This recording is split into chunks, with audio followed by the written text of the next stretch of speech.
Flávio Bolsonaro recomendou que Silas Malafaia fosse convocado para a CPI. O senador Marcos Rogério, do DEM de Roraima, cogitou requerer sua convocação à mesa diretora. A sugestão se deu em meio às pressões para que Carlos Bolsonaro fosse convocado.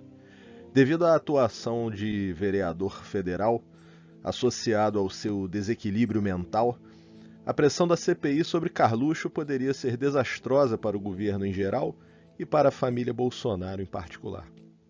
A tendência natural seria vermos a convocação de Malafaia como uma simples tentativa de criar uma cortina de fumaça, tirando o foco de Carlos, que, como todos sabem, é o cérebro por trás do gabinete do ódio e de muitas das decisões que levaram aos quase 500 mil mortos pela Covid, números esses que continuam subindo.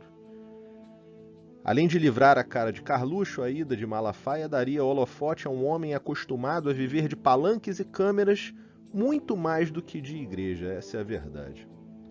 Eu tenho um vídeo já produzido aqui pelo canal Credo, onde eu mostro que, do ponto de vista eclesial e teológico, Malafaia e sua igreja, a Assembleia de Deus Vitória em Cristo, são irrelevantes no cenário religioso nacional. A ADVEC, sigla da sua denominação, tem cerca de 20 anos de existência apenas e 30 mil membros, segundo o próprio site da instituição. Mas de onde viria a força de Malafaia? Bom, vem em primeiro lugar da mídia. Além da arrecadação dos dízimos e ofertas da ADVEC, Malafaia controla também a Central Gospel, que é um misto de editora e gravadora. Esses dois aparelhos operam juntos, de maneira sistemática, e servem a um único propósito, que é projetar a imagem pessoal de Silas Malafaia na mídia de massa. Com os dízimos e ofertas, ele sustenta seus horários de TV desde os anos 90, enquanto a Central Gospel é a máquina de mídia impressa, subsidiada pela igreja, destinada a vender produtos associados à imagem do pastor. Esse tripé igreja, editora, TV fez com que ele se projetasse como um líder de massas, sempre por meio da exploração de temas polêmicos ou que fossem gatilho de pânico moral. Malafaia, que é relativamente jovem se comparado a outras lideranças como R.R. Soares e Edir Macedo, parece se destacar entre seus pares no meio das redes sociais, né? Sobretudo no YouTube e no Twitter, onde ele demonstra enorme desenvoltura. E como o algoritmo das redes sociais é arquitetado para alimentar e ser alimentado por conteúdos extremos, ou seja, aqueles que suscitam debates acalorados e eternas disputas, que podem ir da geopolítica na Palestina à uva passa no arroz, parece que se tem um meio de cultura perfeito para a proliferação de agentes como o pastor em questão. Quer dizer, seu estilo polemista encontrou um meio de reprodução ideal, que é o das redes sociais, que, por sua vez, se alimenta da polêmica e dinamiza um ciclo de treta sem fim. Então é por isso que Malafaia, depois da fala de Flávio Bolsonaro, que foi uma jogada ensaiada, como eu vou mostrar mais adiante, praticamente passou a se atirar no colo da CPI como que se servindo de bandeja no balcão dos senadores. Afinal de contas, para quem paga horário na TV há mais de 2 décadas e tem de produzir toneladas de asneiras semanalmente no Twitter para ficar em evidência, a CPI da Covid, que está com audiência alta, seria uma propaganda gratuita da sua imagem, que, como eu disse há pouco, é engenhosamente financiada a partir das contribuições para a sua igreja, como eu disse, e uma boa dose de sonegação fiscal, que não dizer, né? Só que teve um algo mais que me chamou a atenção na fala de Flávio Bolsonaro, que foi o fato de ele não apenas sugerir que Malafaia fosse convidado, mas dele ter dito e repetido que Malafaia era o conselheiro de seu pai, Jair Bolsonaro, dizendo inclusive que eles se falavam mais de uma vez por semana. Esse movimento é um toma lá da cá entre as famílias Bolsonaro e Malafaia, já que a esposa do Silas também tem sua parte no patrimônio constituído pelo casal. É um negócio entre famílias. Até pouco tempo atrás, era ponto pacífico que o principal ideólogo associado ao bolsonarismo, o formador intelectual dos filhos de Jair, principalmente, era o Olavo de Carvalho. Convém lembrar que o primeiro-ministro da Educação, nomeado pelo governo, o colombiano Ricardo Vélez, foi indicação pessoal do Olavo de Carvalho, como também o foram o Ernesto Araújo para a pasta das Relações Exteriores. E outros, como aquele garoto, o Felipe Martins, o assessor da presidência para assuntos internacionais, que foi pego fazendo gestos racistas criados por movimentos supremacistas brancos autoproclamados White Power. Aliás, na primeira rodada ministerial, Olavo de Carvalho acumulava mais indicações do que a base evangélica inteira, que emplacara apenas a Damares até aquela altura. E o que a gente está testemunhando nesse momento?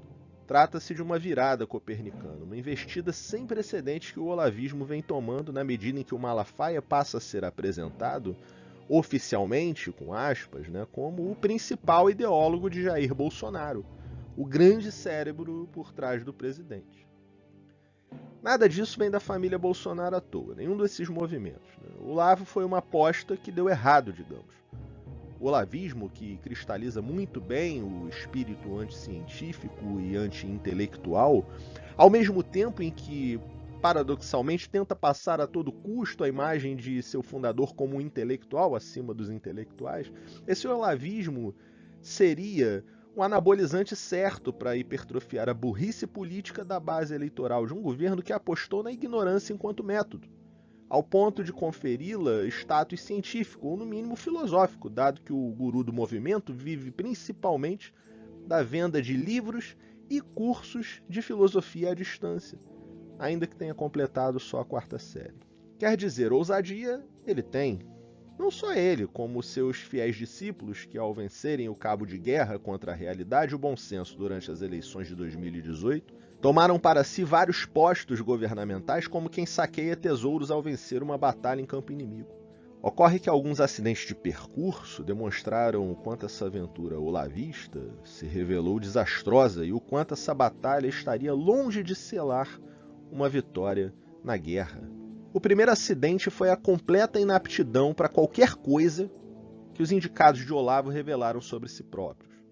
Seus apaniguados nos ministérios e secretarias foram lunáticos assim numa intensidade tal que qualquer embate com a oposição ou qualquer flecha da imprensa já se tornava um esculacho para essa trupe. Todos os ministros de Bolsonaro, gente, todos eles são cínicos, todos, sem exceção. Mas a maioria deles, mesmo sendo um bando de escroques, ainda conseguem lustrar um verniz de seriedade, dadas as credenciais que carregam, os militares por detrás da farda, os pastores por detrás dos ternos e gravatas, o astronauta por detrás do macacão, o Salles por detrás dos óculos de armação colorida, até a Damares por cima da goiabeira, conseguiram ser menos esculachados do que os ministros de Olavo. Quer dizer, com exceção do Moro por trás do conge. O segundo acidente de percurso constituía na própria performance monstruosa que o Olavo de Carvalho encenava aos olhos dos evangélicos de Bolsonaro. Além de desbocado e tabagista, 2 pecados mortais que impedem qualquer cidadão de se encaixar no ideal pietista de homem de Deus e virtuoso, Olavo sempre hostilizou o protestantismo. E os evangélicos, até mais do que os militares, eu diria, constituem a fração mais fiel ao projeto bolsonarista. Isso porque, enquanto militares ainda recebem cargos no governo e reajustes salariais maiores do que os do funcionalismo civil, muitos evangélicos ainda o seguem a Bolsonaro tão somente pelos seus belos olhos e pelo encantamento provocado pela sua capacidade retórica, dada a elegância do seu discurso, como uma marca registrada do nosso presidente. Só a título de ilustração, me permitam um parêntese, recentemente nós tivemos a morte de Júlio Severo, um blogueiro do campo conservador, cristão, evangélico, que foi viver na Guatemala depois de ter sido denunciado pelo Ministério Público por homofobia aqui no Brasil. Esse cara, ele foi cobra ao ponto de dar pernada até no Olavo. Deixa eu explicar, eu não vou entrar em detalhes de nomes e datas, isso é só para dar um esquema geral da coisa. Quando o Olavo foi para os Estados Unidos, ele tinha que se sustentar lá de alguma forma. E ele quase chegou a ser apadrinhado por um think tank lá da extrema-direita evangélica norte-americana. Ou seja, ele seria pago para produzir o material alienante dele. Até que o tal do Júlio Severo reuniu um monte de prints do Olavo contra os evangélicos e melou o financiamento que o sustentaria. Resultado, o Júlio Severo foi o primeiro cara por que não dizer, a desmonetizar o Olavo, antes até do Sleeping Giants. E se você não sabe, vai procurar no Google quem são os Sleeping Giants. E o Júlio Severo desmoralizou por meio de um método parecido com o deles, dos Sleeping Giants, que é de constranger patrocinadores ao expor a contradição entre o discurso do Olavo e as políticas deles, dos patrocinadores, né? Bom, esse parêntese foi para mostrar que, do ponto de vista ideológico-religioso, o casamento entre bolsonarismo e olavismo acabou. Não por falta de amor, que nunca houve, aliás, mas por cálculo político, porque das duas uma. Ou se está de bem com Olavo e de mal com sua base evangélica, ou o contrário. O lance é que, apesar do Olavo ser um líder em seu nicho, que é o nicho dos falsos mestres, ele está muito longe de ser um líder de massas. Geograficamente longe, inclusive, já que o cara vive nos Estados Unidos. Além disso, ele está muito longe de ser um líder de massas, até porque ele se apresenta como um filósofo, e filosofia não é algo que tenha apelo de massas, né? O que transforma o Olavo numa tartaruga em cima do poste. Ninguém sabe como ele chegou naquela posição, ninguém sabe como ele foi para lá. Afinal de contas, ninguém fica rico e famoso vendendo curso de filosofia, principalmente sem ser filósofo diplomado pela academia, né? O que me leva a crer que pode ser que os nossos olhos estejam aí testemunhando ao vivo o princípio do fim do olavismo. Talvez, enquanto movimento, né, já que estamos falando de um sujeito de idade avançada, enfermo, e que perdeu toda a influência que tinha na política nacional, além de ter sido alvo indireto de uma guerra de marketing contra empresas que eram patrocinadoras suas ou suas parceiras, o que vem lhe causando um certo prejuízo econômico. A essa altura vocês já sacaram que a troca do Olavo pelo Silas no posto de intelectual orgânico foi uma cartada dos bolsonaros para reagrupar as ovelhas, ou a boiada, como queira, e seguir com elas até a campanha de 2022, já que todos os principais pré-candidatos estão com um bloco na rua, vocês já devem ter percebido, né? E o próprio Bolsonaro. A pergunta que fica é: o que o Malafaia ganha com essa convergência? Porque aqui até agora a gente falou dos ganhos da família Bolsonaro, mas a pergunta que fica: o que o Malafaia ganha com isso, né?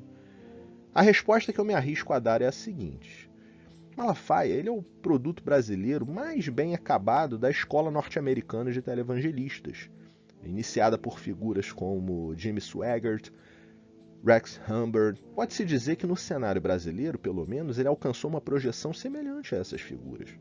Só que para a gente entender esse movimento do Silas Malafaia, a gente precisa olhar para um outro pastor midiático, o pai de todos eles, eu diria, que é o Billy Graham. Além de se destacar na TV e no rádio, Billy Graham ficou conhecido por ser o guru dos presidentes americanos. Para que vocês tenham uma ideia, quando ele morreu em 2018, o seu corpo foi velado no Capitólio, o Congresso norte-americano. Só presidentes e militares de renome recebem essa homenagem póstuma. Em toda a história americana, apenas 3 cidadãos privados foram velados lá antes dele, dentre os quais a Rosa Parks, em 2005. Para quem não sabe, Rosa Parks foi aquela menina negra que se recusou a ceder lugar para um branco no ônibus no estado do Alabama na década de 50, ao que seu gesto foi o estopim da luta contra a segregação racial, que transformou a Rosa Parks numa das maiores ativistas pelos direitos humanos e contra o racismo nos Estados Unidos. Só para vocês terem uma dimensão de quem foi o Billy Graham, para quem não conhece. Billy Graham teve seus primeiros encontros presidenciais, segundo a Wikipédia, com Harry Truman, que governou de 45 a 53. Bom, segundo a sua biografia, também na Wikipédia, como eu disse, ele também jogou golfe com Gerald Ford e mergulhou na piscina da Casa Branca com Lyndon Johnson. Além disso, passou a noite na Casa Branca no primeiro dia do mandato de Richard Nixon e tirou férias com o Bush pai. George W. Bush, o filho, atribuiu ao Billy Graham a redescoberta da sua própria fé. E em 2010, quando não podia mais viajar devido a problemas de saúde, foi visitado por Barack Obama, que viajou só para se encontrar com um pastor em seu rancho na Carolina do Norte. Sua presença na Casa Branca lhe deu a fama de pastor dos presidentes, enquanto dava aos presidentes um lastro eleitoral junto à base religiosa da sociedade americana, que é majoritariamente evangélica, a despeito da Igreja Católica ser a maior igreja dos Estados Unidos, isoladamente falando, como denominação, digamos assim. Enquanto Edir Macedo seguiu a linha do Rex Humbard, mais conhecido dos antigos, que foi a de reinvestir capital da igreja na criação de um conglomerado econômico, o Malafaia parece tentar imitar o modelo do Billy Graham, no sentido de reinvestir o capital da igreja em sua imagem pessoal, ao mesmo tempo em que procura converter o peso do seu carisma em capital político. Só que existe um ponto crucial nessa história toda. O Billy Graham, ele foi filiado ao Partido Democrata durante a primeira metade da sua carreira, mas se relacionou com todos os presidentes, até Obama, todos os presidentes de todos os espectros políticos e ideológicos, circulando também entre os republicanos. Se Malafaia está tentando inaugurar essa categoria política no Brasil, a de pastor dos presidentes, e Bolsonaro parece dar o pontapé inicial nessa partida, ou imitar mais um padrão do jogo político religioso norte-americano, a pergunta que eu faço é: essa categoria política sobreviveria para além da era Bolsonaro? Ou afundaria junto com ela como parte desse conjunto? A questão que eu trago vai além. Eu me pergunto o que será do Malafaia após o fim dessa aventura que tomou de assalto o Palácio da Alvorada. Sabe por que eu digo isso? Porque eu comparo a febre bolsonarista na qual a gente está envolvido com o tema da obra Ensaio sobre a Cegueira, do José Saramago. Eu não li o livro, mas eu assisti o filme que conta a história de um mundo onde quase toda a população é atingida por uma cegueira de causas misteriosas. E em meio ao caos gerado pelo adoecimento repentino, a barbárie começa a se impor, até que do mesmo jeito misterioso que a doença veio, ela se vai, deixando para trás um mundo que jamais será o mesmo diante da cegueira coletiva, dado que as pessoas, ao darem vazão ao seu estado de natureza, revelaram seu lado brutal, de modo que quem sobreviveu e retomou a visão jamais verá o próximo do jeito que via antes, até porque a antiga ordem não tem como se restabelecer. Isso te lembra alguma coisa? O Brasil de 2018 para cá se tornou esse ensaio, digamos, verídico e em tempo real sobre a cegueira, com a diferença de que a retomada da visão não tem se dado de maneira repentina. E para muitos a visão plena talvez nem retorne. Bom, esse é o caso de Silas Malafaia, me parece, talvez. Afinal, qual outro presidente ele pretende aconselhar depois de tão íntima relação de poder com Bolsonaro, que rejeita tudo o que não é ele sob o rótulo de comunista? Quem aceitará conselhos do guia cego do bolsonarismo que xinga oponentes de esquerdopatas, como se ser de esquerda fosse uma patologia e não uma posição política? Haverá clima político para uma aproximação sua junto a qualquer outro ocupante da cadeira do Planalto? Essas perguntas vão ficar em aberto e eu deixo para vocês comentarem. Escrevam aqui embaixo seus palpites, suas projeções, suas impressões. Agora é hora de vocês exercitarem a futurologia e eu estou ansioso aqui para interagir a partir das respostas de vocês. Para você que está chegando agora, se inscreva no canal, ative o sininho das notificações. E mesmo você que já me acompanha há algum tempo, não deixe de compartilhar esse vídeo no WhatsApp, Telegram, Facebook, Twitter, nas redes onde você opera. Tá bom? Um abraço, gente.